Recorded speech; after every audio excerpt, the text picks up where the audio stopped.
अस्सलाम वालेकुम दोस्तों, आज की वीडियो रिक्वेस्ट बेस्ड वीडियो है। एक भाई ने कहा था कि पीटीएल के ऊपर वीडियो बनाए, तो ये वीडियो आपके लिए हाजिर खिदमत है।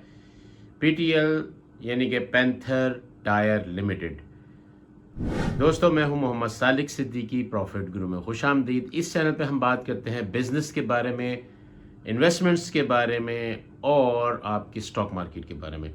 तो इस चैनल को लाइक करें, सब्सक्राइब करें, बेल आइकॉन को दबाना ना भूलें। इस वीडियो में हम पैंथर टायर्स को देखेंगे कि वर्क कैसे करता है, प्रॉफिट कैसे कमाता है, इसकी अपॉर्चुनिटीज़ क्या हैं, थ्रेट्स क्या हैं, स्ट्रेंथ क्या है, वीकनेस क्या है, आपको इस स्टॉक के अंदर इन्वेस्ट करना चाहिए या नहीं करना चाहिए, लॉन्ग टर्म के ऊपर करना चाहिए या शॉर्ट टर्म के ऊपर करना चाहिए। ये सब चीज़ें इस वीडियो में आपसे मैं डिस्कस करूंगा। तो चलिए शुरू करते हैं। पैंथर टायर लिमिटेड एक टायर मैन्युफैक्चरिंग कंपनी है जो कि ऑटोमोबाइल के पार्ट्स और एक्सेसरीज वगैरह बनाती है, स्पेशली टायर ट्यूब्स, लुब्रिकेंट्स और स्पेयर पार्ट्स बनाती है। तो सबसे पहला सवाल, ये पैसा कैसे कमाते हैं? इनका रिप्लेसमेंट मार्केट बहुत बड़ा है, इनके बहुत सारे डिस्ट्रीब्यूटर्स हैं जिधर पे ये अपने टायर और ट्यूब्स जो हैं वो सप्लाई करते हैं, जिसकी बदौलत इनको जो है वो पैसा आता है। इनके पाकिस्तान के अंदर 500 से ज़्यादा बिजनेस पार्टनर्स हैं जो कि इनकी प्रोडक्ट्स का यूज़ करते हैं, जिनको ये टायर ट्यूब्स प्रोवाइड करते हैं, जहाँ से ये जो है पूरी मार्केट के अंदर फ्लोट करते हैं। आप कभी कभी बाइक का टायर पंक्चर हो और आप अपनी ट्यूब चेंज करवाएं तो मोस्ट प्रोबेबली आपको लाहौर के अंदर पैंथर टायर्स की ही ट्यूब जो है वो मिलेगी। तो ये इनकी नेटवर्क की पावर है। दूसरा, इनका जो मनी मेकिंग प्रोसेस है वो ओईएम सेल्स है, मतलब कि इनके कॉन्ट्रैक्ट हुए हुए हैं होंडा, यूनाइटेड, मिलर ट्रैक्टर्स से, जिनको ये टायर्स के लिए मटेरियल प्रोवाइड करते हैं, टायर्स प्रोवाइड करते हैं। तो ये जो बड़े क्लाइंट्स होते हैं वो बड़ा मटेरियल लेते हैं, ज़्यादा मटेरियल लेते हैं, जिसकी वजह से इनकी जो प्रॉफिटेबिलिटी है वो अच्छी होती है। तीसरा, ये एक्सपोर्ट भी करते हैं। ये तकरीबन एशिया, मिडल ईस्ट, अफ्रीका और यूरोप में 14 कंट्रीज़ को जो है वो अपना माल एक्सपोर्ट करते हैं। लुब्रिकेंट्स की ट्रेडिंग और मोटरसाइकिल के स्पेयर पार्ट्स के अंदर भी पैसा कमाते हैं। तो ये इनका बिजनेस जो है प्रॉफिट मनी मेकिंग प्रोसेस उनका इस तरीके से चलता है। इनके कुछ नंबर्स की बात कर लें। रिसेंटली कंपनी बहुत स्पेक्टेकुलर रही है। अर्ली 2026 में इसके प्रॉफिट्स 300% तक राइज किए हैं। 2026 का पहला क्वार्टर जो है, इनके प्रॉफिट अब तो 282.56 मिलियन जो है वो जा चुके हैं, जो कि पिछले ईयर के निस्बत 300% ज़्यादा है। ईपीएस इनकी 1.68 है इस क्वार्टर के लिए। और उसकी रीज़न क्या है कि इनका डेट कम हुआ है। Massive reduction, 33% reduction in interest expense जो है इनका हुआ है, और इनका जो है डेट रिपेमेंट हुई है, जिसकी वजह से इनके एक्सपेंस जो है वो कम हुए हैं, जिसकी वजह से प्रॉफिट बढ़ा। इंटरनेशनल मार्केट में रबर की प्राइसेस जो है वो कम हुई हैं, जिसकी वजह से इनकी रॉ मटेरियल की कॉस्ट कम हुई है और इनकी जो है वो मार्जिन बढ़ा है। ये दूसरी रीज़न है इनके प्रॉफिट के ज़्यादा होने की। तीसरा, इन्होंने high margin products Turkey and Brazil के अंदर एक्सपोर्ट किए, जिसकी वजह से इनके मार्जिन बढ़े हैं। तो स्टॉक के ऊपर जाने की, रिसेंट ऊपर जाने की वजह ये है। मार्केट डाटा की बात करें तो इनकी करंट शेयर प्राइस वीडियो बनाने के टाइम पे 62 रुपीज़ के ऊपर चल रही है। मार्केट कैपिटलाइजेशन 10.57 बिलियन रुपीज़ है, और अर्निंग पर शेयर जो है क्वार्टर 1 फॉर ईयर 26 जो है 1.68 है। प्रॉफिटेबिलिटी जो पीई रेशो है इनकी, ट्रेलिंग पीई रेशो 24.5 टाइम्स जा रही है। ग्रॉस मार्जिन जो है इनका तकरीबन 15% तक है, और नेट प्रॉफिट मार्जिन 3.1% है, जो कि पहले से बहुत ज़्यादा रिकवरी है। इनका पहले बहुत कम मार्जिन, नेगेटिव में जा रहे थे। रिटर्न ऑन इक्विटी इस टाइम 4.9% चल रहा है। डेट की बात करें, ये जो स्टॉक पिछले दिनों बहुत ज़्यादा नीचे रहा है, बहुत अरसा नीचे रहा है, उसकी वजह यह है कि इनकी डेट टू इक्विटी रेशो बहुत ज़्यादा थी। अभी भी 1.85% है, जो कि बहुत ज़्यादा है, लेकिन ये इम्प्रूव कर रहे हैं। और जो करंट इनके प्रॉफिट्स हैं वो इसी रेशो को कम करने की वजह से बने हैं। करंट रेशो 1.01% है। इंटरेस्ट कवरेज 1.49% है, 1.49 टाइम्स है।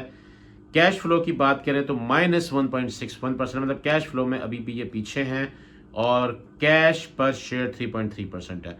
मेरी पर्सनल जो इन्वेस्टमेंट थी, सबसे पहले इन्वेस्टमेंट मैंने इसका आईपीओ परचेज किया था पीटीएल का, और ये 70 तक तकरीबन गया था। उसके बाद मैंने सेल नहीं किया था, मेरी गलती थी, और ये फिर नीचे चलता रहा। और उसके बाद अब तक नीचे चल रहा था पिछले 3 साल से, और रिसेंटली इसने अपना कम बैक किया। और रीज़न मैंने आपको बताई है कि इन्होंने अपना डेट जो है वो कम किया है। स्वॉट एनालिसिस का अगर करें, स्ट्रेंथ की बात करें, तो ये एक तरह से मार्केट लीडर्स में शुमार होता है, डोमिनेंट है 2 व्हील एंड 3 व्हील सेगमेंट्स में। इनोवेशन की बात करें तो first to launch OTR earth moving tyres इन्होंने पाकिस्तान में इंट्रोड्यूस कराए हैं, जो कि इनका एक प्लस पॉइंट है। डिस्ट्रीब्यूशन नेटवर्क इनका बहुत स्ट्रॉन्ग है, ये इनकी स्ट्रेंथ है। वीकनेस की बात करें तो इनकी सबसे बड़ी वीकनेस डेट बर्डन है, यानी कि कर्जा। इंटरेस्ट रेट बढ़ते हैं, इनको बड़ा नुकसान होना है, और इस चीज़ की इनकी सबसे बड़ी वीकनेस इस टाइम है। इंपोर्ट डिपेंडेंसी इनके ऊपर है, ये रॉ मटेरियल्स को इंपोर्ट करते हैं, जैसे कि नेचुरल रबर जो है ये इंपोर्ट करते हैं। करेंसी डिवैल्यूएशन के लिए ये वर्नरेबल हैं, और रबर प्राइसेस के ऊपर ये वर्नरेबल है। तीसरा, इनका जो मार्केट कैपिटल है रिलेटिवली स्मॉल है, जिसकी वजह से वॉलेटिलिटी इसकी बढ़ जाती है। तो ये इसकी वीकनेसेस हैं। अपॉर्चुनिटीज़ की बात करें, ये किस तरह से किन किन केसेस के अंदर ये जो हैं एक्सपेंड कर सकते हैं, जिनके ऊपर नज़र रखनी चाहिए।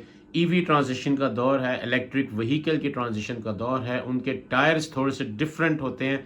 रीज़न उसकी ये है कि उनके टायर्स के अंदर मोटर्स लगी होती हैं, और उनकी जो RPM वगैरह का सिस्टम है डिफरेंट होता है, तो थोड़ा बहुत डिज़ाइन के अंदर डिफरेंस होता है। अगर ये उसके ऊपर वर्क करें तो इनको फ़ायदा हो सकता है। Demand for OTR tyres in CPEC and mining projects वो बढ़ती जा रही है। अगर ये इसको मज़ीद ग्रो करते हैं तो इनके लिए अच्छी अपॉर्चुनिटी है। और तीसरी, इनके लिए सबसे ग्रो करने के लिए अपॉर्चुनिटी मॉनेटरी ईजिंग है, मतलब इनको अपना कर्जा कम करना पड़ेगा। जो थ्रेट्स हैं इसके लिए, सबसे बड़ा थ्रेट जो स्मगलिंग है वो इनके लिए है, जिसके अंदर लोकल मैन्युफैक्चरर्स के लिए बाहर से टायर जो हैं वो आ जाते हैं इंपोर्ट होके। इंपोर्ट तो नहीं होते, स्मगल होके आते हैं, जिसकी वजह से प्राइस कम होती है।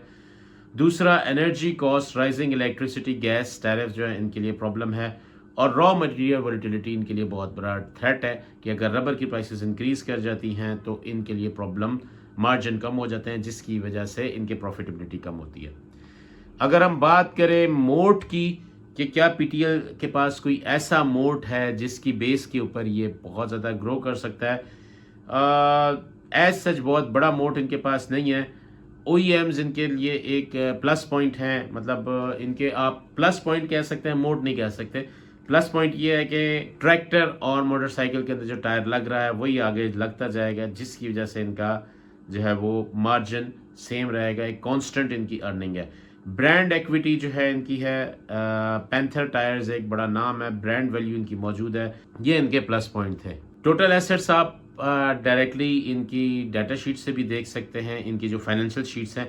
बहरहाल मैं थोड़ा सा आपको बता देता हूँ। टोटल एसेट्स इनके 25 बिलियन के अंदर है, शेयर होल्डर एक्विटी 9000 है, 9000 मिलियन, और टोटल डेट जो है वो 11,000 मिलियन रुपीज़ है, जो कि ज़्यादा है। डेट टू इक्विटी 1.29% है। ये 1 से कम होगा तो फिर इनका जो है प्रॉफिटेबिलिटी बहुत अच्छी होगी। एक एनालिसिस यूज़ किया जाता है कैन स्लिम का, कि जिसके ज़रिए आप चेक करते हैं कि ये स्टॉक फ्यूचर में ऊपर जाने के चांसेस हैं कि नहीं है, कितना स्ट्रॉन्ग है। तो उसके बारे से बात करें, करंट अर्निंग्स इनकी एक्सीलेंट हैं, अभी रिसेंटली इन्होंने बहुत अच्छी अर्निंग दिखाई है। एनुअल अर्निंग जो है 22, 23, 24 के अंदर का डिप था, लेकिन अब ये बढ़ रही है। न्यू उनका जो प्रोडक्ट मैनेजमेंट है वो OTR टायर्स उन्होंने जो लॉन्च किया, ये इनका न्यू बन सकता है।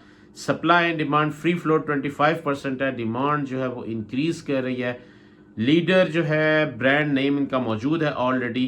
इंस्टीट्यूशनल स्पॉन्सरशिप मॉडरेट है, इसके अंदर ये वीक है, और मार्केट आजकल ऊपर जा रही है। तो इस हिसाब से for the time being debt की सिचुएशन जिस हिसाब से इनकी चलती है, उस हिसाब से ये स्टॉक ऊपर जाएगा। अब आ जाते हैं सबसे इंपॉर्टेंट सवाल, जिसका इन्वेस्टर्स वेट करते हैं, क्या इसको खरीदना चाहिए या नहीं खरीदना चाहिए। नियर टर्म्स के लिए अभी जो रिसेंट 1-2 साल की बात अगर हम बात करें, interest rate expected to stay stable रहने वाले के चांस ज़्यादा हैं। तो PTL जो है वो अपनी प्रॉफिटेबिलिटी मेंटेन करेगा। इस टाइम स्टॉक अपनी करंटली 52 वीक हाई के राउंड अबाउट चल रहा है, और ये इसी तरह चलता रहने का चांस है।